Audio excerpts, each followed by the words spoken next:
I didn't lose my life in a single moment. I misplaced it? That's the only way I know how to describe it honestly. There was no explosion, no breakdown anyone could point to and say, that's when it happened. My life didn't collapse. It simply drifted, day after day, decision after decision, until one morning I woke up and realized there was nothing left that felt intentional. The realization came without warning.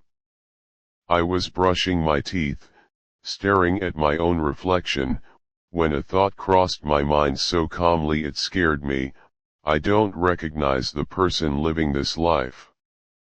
I wasn't unhappy in the obvious way. Nothing was dramatically wrong. I had routines, responsibilities, people who knew my name and expected things from me. From the outside, my life looked steady, the kind people describe as settled. But standing there, I felt like I had arrived somewhere without remembering the journey. I had always believed that big mistakes were loud. That you'd feel them immediately. That regret would announce itself with pain sharp enough to demand change. Instead, regret arrived quietly, disguised as comfort. Years earlier, I had made a series of small choices, the kind no one warns you about. Choosing the safer option. Delaying difficult conversations. Saying later to things that scared me but mattered. None of them felt final. Each one felt temporary, reversible. That's how time tricked me. I kept telling myself I was being patient. Practical. Mature. I believed that once things were stable enough, I would finally make room for what I wanted. For who I was supposed to become. Stability came. Meaning didn't. The days blended together. I became efficient at living on autopilot. Wake up. Do what was required. Say the right things. Repeat. I stopped asking myself questions because the answers felt inconvenient. What do you want? What are you avoiding? What would you choose if no one was watching? Silence. Not because there was no answer, but because I had trained myself not to listen. I began to feel detached from time. Weeks passed without memory. Months without distinction. I would look back and struggle to recall what made one season different from another. Life felt like background noise. That was the first real warning, but I ignored it. I told myself everyone feels this way eventually. That passion fades. That intensity is for younger people. I believed that numbness was a sign of growth. I was wrong. Numbness was a sign of abandonment, self-abandonment. I had abandoned the parts of me that wanted more than safety. The parts that asked for risk, discomfort, and honesty. I had traded them for predictability, and I convinced myself that was wisdom. But predictability without presence is just repetition. The moment I truly understood that came unexpectedly. Someone asked me a simple question: are you happy with where your life is going? I smiled automatically. Then I froze, because I realized I had no idea where my life was going. It was just moving. That night, I lay awake replaying my past, not as a series of events, but as a pattern. I saw how often I had chosen ease over truth. How often I had waited for clarity instead of acting. How often I had assumed there would be more time. Time had other plans. I felt a grief I couldn't explain to anyone. Not for something I had lost, but for something I had never fully lived. The scariest part wasn't regret. It was recognition. I recognized myself as someone who had survived by drifting. Someone who let life carry them instead of choosing direction. Someone who confused endurance with purpose. That realization cracked something open. For the first time in years, I felt fear not of failure, not of change, but of staying exactly as I was.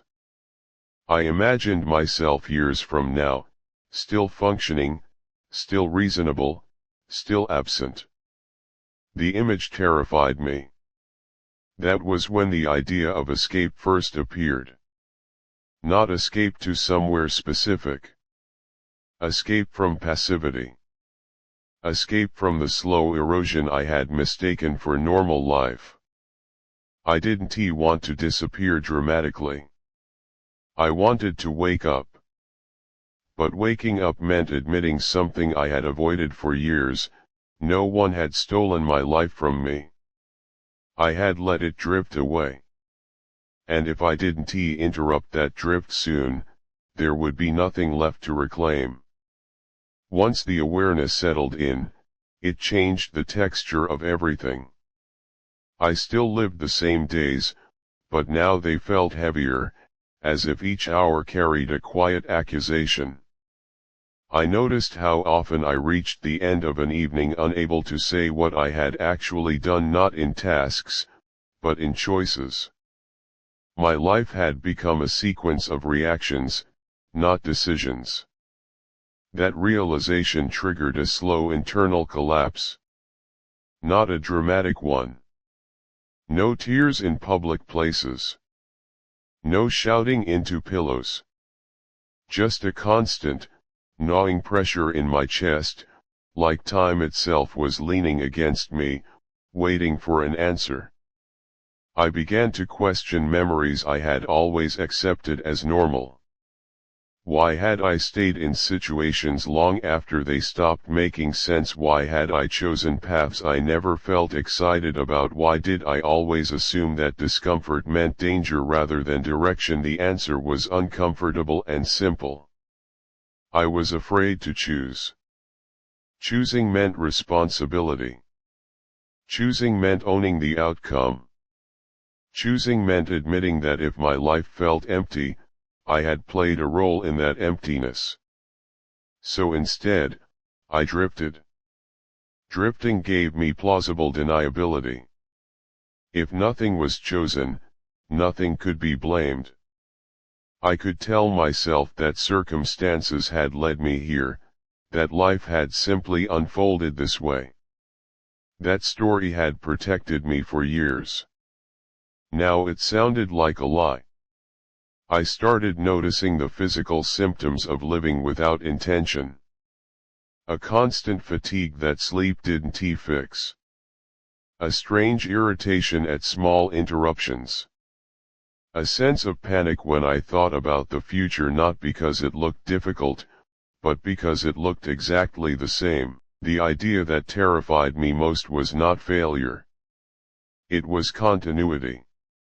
I imagined myself 5, 10, 20 years from now, still functioning, still stable, still drifting.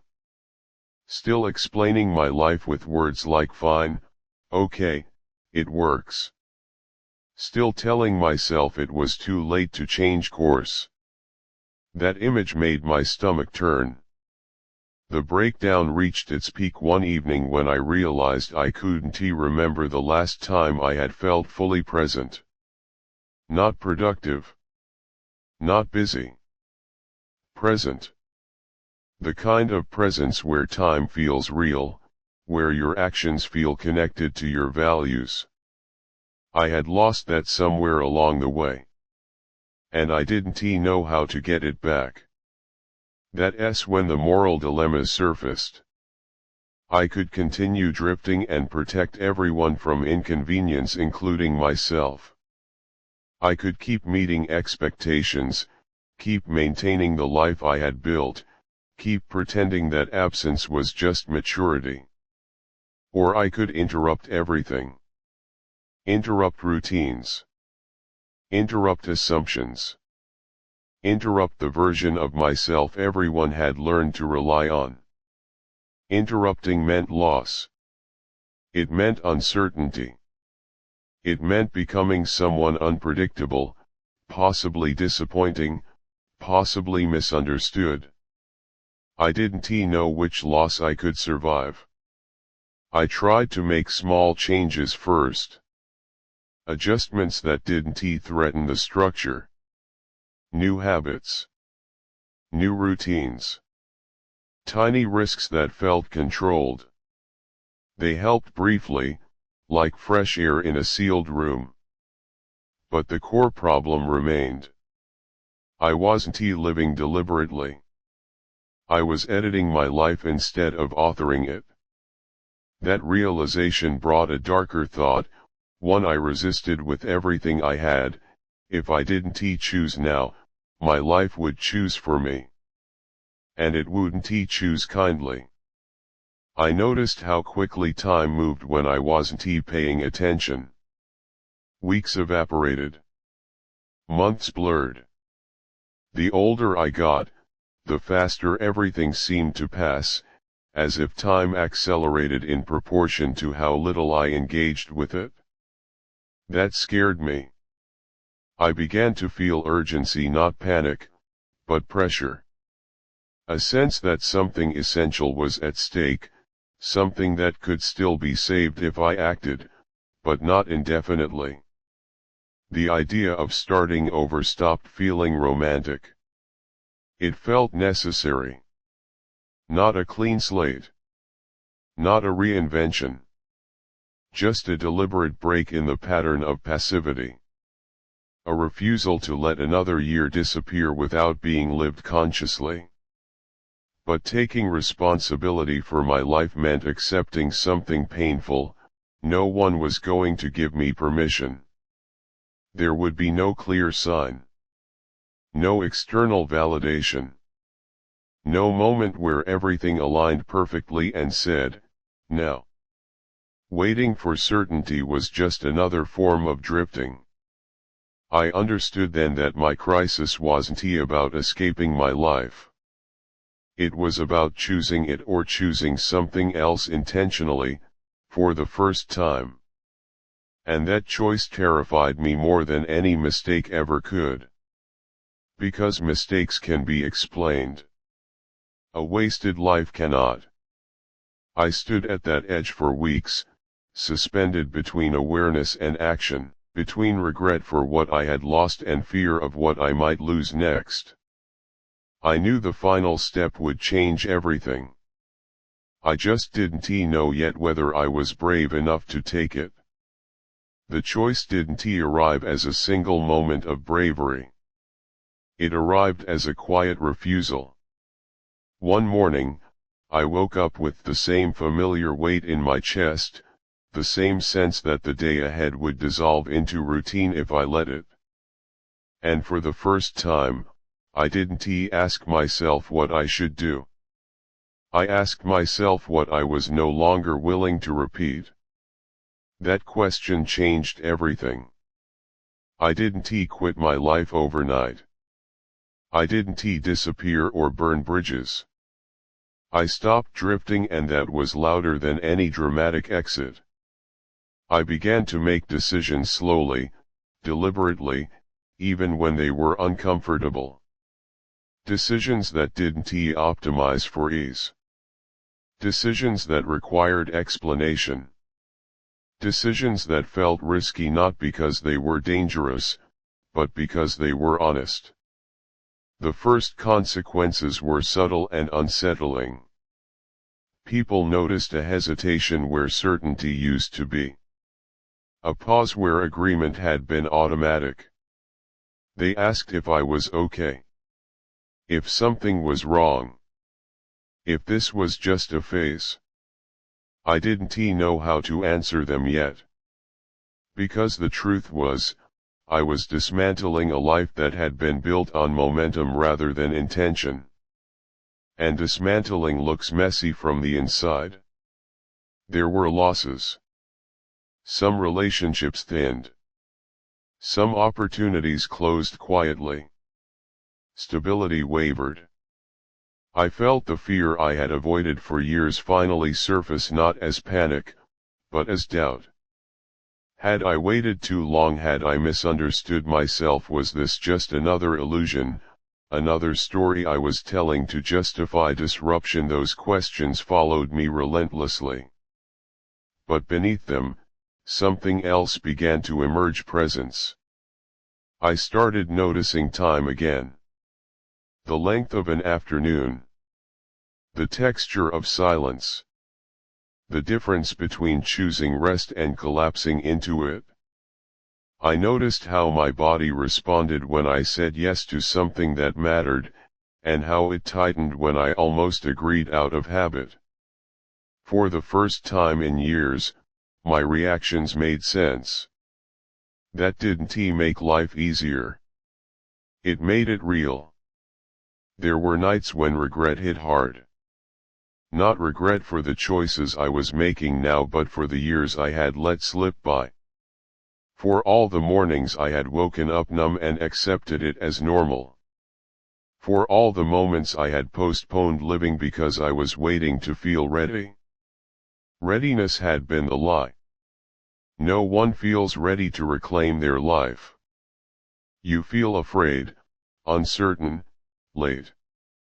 You feel like you've missed something essential and are trying to catch up. I had. And accepting that hurt more than drifting ever did. But pain, I learned, is not the same as emptiness. Emptiness is quiet and seductive. It tells you nothing is wrong. Pain tells you something matters. I chose pain.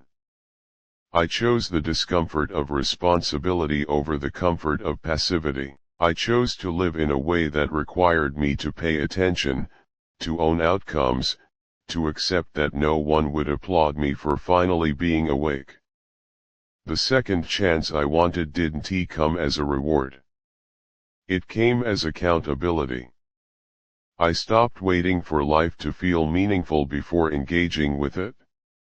I engaged first. I showed up imperfectly. I allowed myself to make choices that might fail, that might disappoint others, that might lead nowhere obvious. And slowly, something shifted.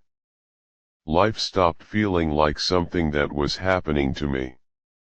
It became something I was participating in again. Not with certainty, not with confidence, but with intention. That changed my relationship with regret. Regret no longer felt like a verdict. It felt like information. A record of what happens when you let time carry you without steering. A reminder of the cost of waiting. I still grieve the years I lost. I don't pretend otherwise. But I no longer let that grief freeze me. I let it sharpen me. I let it remind me that time is not neutral, it is shaped by attention. This life I live now is not impressive. It doesn't fit neatly into explanations. It doesn't look efficient or optimized. But when I wake up, I know why I'm here. I know what I chose the day before. I know what I'm choosing today. That knowledge is grounding. If there is a final truth in this confession, it's not about reinvention or escape. It's this: you don't lose your life by failing. You lose it by drifting. By waiting. By letting later replace now until now is gone. I didn't wake up one day and fix everything. I woke up and stopped letting my life happen without me.